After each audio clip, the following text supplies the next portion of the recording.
The Days of Scoop at Subway. Preston, Washington. 6 a.m. Scoop's phone rings. "Scoop, where are you?" said the mysterious man on the other side of the line. "I'm at my crib, dog. What you mean, where are you? Miss me with that, bro," said Scoop in an angry voice. "What about work, Scoop?" said the man. "Work? I retired 25 years ago. I'm done with that shiz, dog. You already know this," said Scoop. "Scoop, we need you. We are falling apart over here. We need you one last time. One last ride, Scoop. Our last score." "Are you down, Scoop? Just this one last favor for me," the man repeated in a very alarming voice. Scoop knew who it was. It was his past co-worker, DeBrickashaw, at his old job at Subway. Scoop said to give him 24 hours to think about it. The last time Scoop had stepped foot in a Subway was with him and his whole family, and they almost died. He was making 8 meatball marinaras for his family and was cooking them. When he opened up the oven, the meatballs exploded from the heat and boiling hot meatballs went everywhere. 6 people died and 13 got severely injured. Scoop got third-degree face burns while his family got similar burns. Scoop tears up every time he hears about Subway. The time when Subway was in the news about Jared was always a tough time for Scoop. That night, Scoop couldn't fall asleep. He kept thinking about his trauma that had occurred to him the last time he was in Subway. Later that night, Scoop tried to take some sleeping pills that he stole from his roommate's Frankie's cabinet. Scoop just saw that there were sleeping pills on the package, and he scooped up 3 of them and washed them down with some Tito's that he just picked up. In Scoop's final waking moments, he was watching some old Super Bowl games from the 90s of his favorite team, the Dallas Cowboys, when all of a sudden he noticed everything was black. To Scoop, he noticed how the room was hot and got a gauge for the temperature. He instantly knew he was in a Subway oven. Scoop had over 3 decades in the Subway business, and he knew the proper oven temperature was supposed to be 329.4 degrees Fahrenheit, according to Subway code. He remembered what one of his old managers, LeVan Larryson of Westchester III, taught him back in his training days in the 70s. If it ain't at 329.4, you're gonna be looking like a whore. With Scoop getting his bearing on the location he was at, he tries to move around but couldn't at all. He noticed he started smelling meat, but it wasn't any old meat. Scoop knew this smell. Within a few seconds, he instantly knew there was a meatball around, but not a cooked one, a spoiled one. Scoop couldn't look around to see where the smell was coming from, but before he knew it, the oven opened up. Within a few milliseconds, Scoop knew he was inside a Subway due to the special Subway light wavelengths that Scoop had got taught back in his days at the University of Subway of the west central eastern part of South Carolina. Before he knew it, he woke up in a cold sweat. It had only been 5 minutes since Scoop had taken those sleeping pills, but to Scoop it felt like 6 months had gone by. Scoop heated up some yogurt with a can of Bud Light in it, and that snack always made him go to sleep easier. After he ate the snack, he slowly drifted away while watching the rest of Super Bowl 30. The next day, Scoop called back to his old co-worker DeBrickashaw. I'm game for the job, but we're gonna be playing by my rules this time, boss." "Don't you remember last time we were playing by your rules, Scoop?" DeBrickashaw stated in a very serious tone. "Yeah, DeBrickashaw, I remember. We were the best Subway of the west of the Mississippi." "But Scoop, that's not how it is nowadays. Things have changed, man. Have you forgot about the collapse of 2003? DeBrickashaw stated. Scoop had completely forgotten about the collapse of 2003.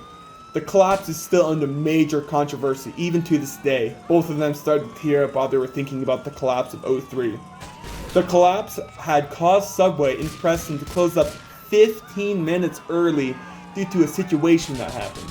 The lights were starting to flicker while Scoop and DeBrickashaw were working that one night.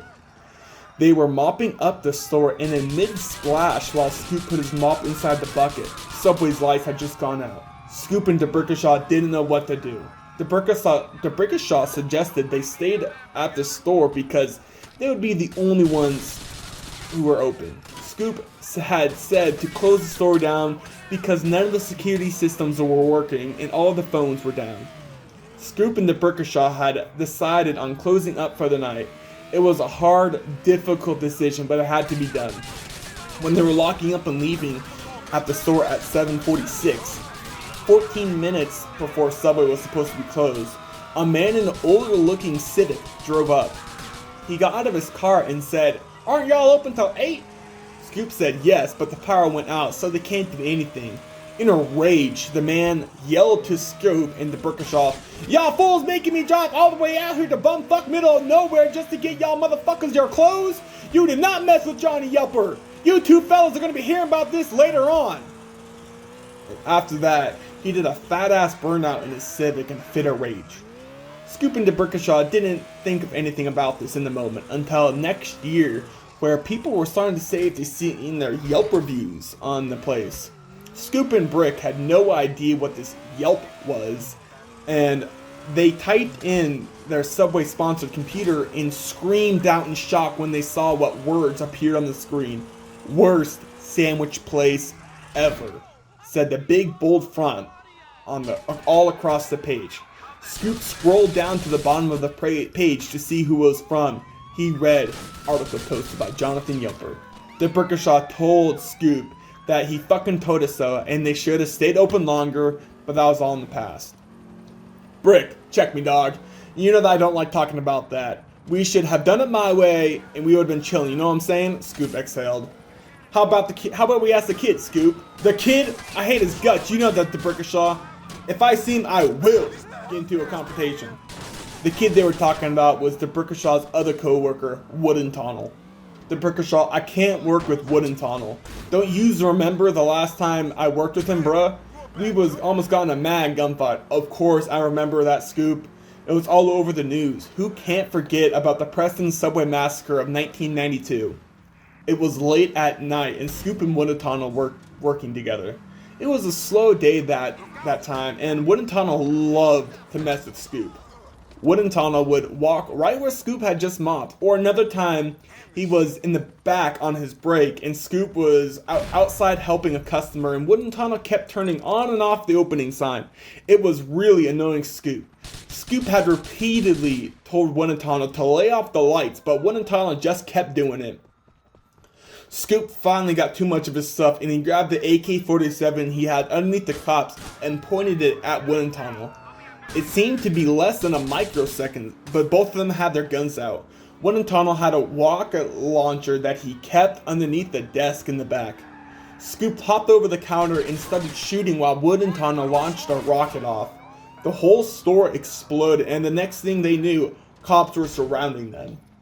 Scoop was always somehow real sly with the cops. He always seemed to get away, and get out of the worst situations with them. Scoop somehow managed to tell the cops that an underground volcano had exploded, causing the explosion. Scoop had also convinced the cops to give him some smokes, but the cops only had one left, and Scoop asked for 5. But the cops felt bad for Scoop, and they went back to the station, brought him a carton of cigarettes for him, told him they were sorry for the accusations and inconvenience of the cops' time being there. But after they left, it took Subway another 5 years to rebuild from the mess. "Scoop, please, just start over with Wooden Tunnel. He's a good man now. He's changed," DeBrickashaw insisted. "Give me one good reason why I should trust that math." "He got the new foldable Samsung Galaxy 23, said DeBrickashaw. "DeBrickashaw, you better not be clowning with me. You know I'm a man that doesn't like to be clowned around with." "I swear on God, bro, he has it. He said you can see every hair on a person's skin," DeBrickashaw said. "Fine. Only if he lets me try VR with it. Then I'll try to be friends with him," said Scoop. "Deal." DeBrickashaw was determined to get Scoop and Wooden Tunnel back working together. "Scoop, let's meet at the top of the Empire State Building at 0600 tomorrow morning, sharp." Scoop knew what he had to do, and with little hesitation, he reluctantly agreed with DeBrickashaw and left that night. New York, New York. Scoop woke up at 5:30 in the morning, dazed and confused because of where he was. He was so tired and stressed from the night before, he had forgotten where he was in New York. Once he remembered what he was here for, he instantly snapped out of bed, and his sleepiness had worn off just like that. But the stress had arisen on him. Scoop had gotten out of the taxi cab and headed off to meet DeBrickashaw. When Scoop arrived at the Empire State Building, he went to the normal meeting spot. He noticed DeBrickashaw, but Scoop had also seen another person right next to him. Scoop was the first to talk. Hey, DeBrickashaw, good to see you, playa. Who's your pal? I'm surprised you don't remember who this is, DeBrickashaw stated while laughing hysterically. It's Wooden Tunnel, Scoop. Wooden Tunnel? Scoop got hit with a haymaker when he heard the news. You changed so much, dude. Greetings, Scoop. Yes, I may have changed greatly since you have last seen me, but one has to recollect that I was only 7 years of age when we last met. Scoop, I am a man now, and I am outrageously sorry for the ways I treated you. I was only a young lad. Scoop, please. Scoop could tell Wooden Tunnel was sorry for his actions. I accept you, my G. Don't be acting all touchy-touchy with me, you know what I'm saying? I ain't about to cry right now, Wooden Tunnel, said DeBrickashaw. Or, sorry, said Scoop, not DeBrickashaw. Scoop just said those words. The two made up and shook hands. Then DeBrickashaw exhaled. We got some work to do, boys. Heck yeah, Scoop and Wooden Tunnel shouted. Fellas, I have an idea that will work 100%. It'll give us a shot to get us back on top. DeBrickashaw was very clear with his intentions, and Scoop and Wooden Tunnel realized that. We have to do the $5 footlong again. $5 footlongs, Brick? Scoop was very optimistic about this. Yeah, I'm not too sure about that, DeBrickashaw. It was hell of a time last time we did that. We couldn't keep up. It was suicide. Wooden Tunnel spoke in an uncertain tone of voice. Please, guys, we got the dream team for this. If we stick together, we can handle it now. They will remember our names at Subway forever if we pull this off. DeBrickashaw said. There was an awkward pause for about 10 seconds until Wooden Tunnel interrupted, saying, I'm down. Everybody was looking at Scoop for his vote. I bet. Scoop was skeptic with his decision, but he was okay with it. Okay, great. Let's get back to Subway and Preston so we can start this biatch up. The three called an Uber and then drove back to Preston. The next day, Preston, Washington, 22 miles east of Seattle.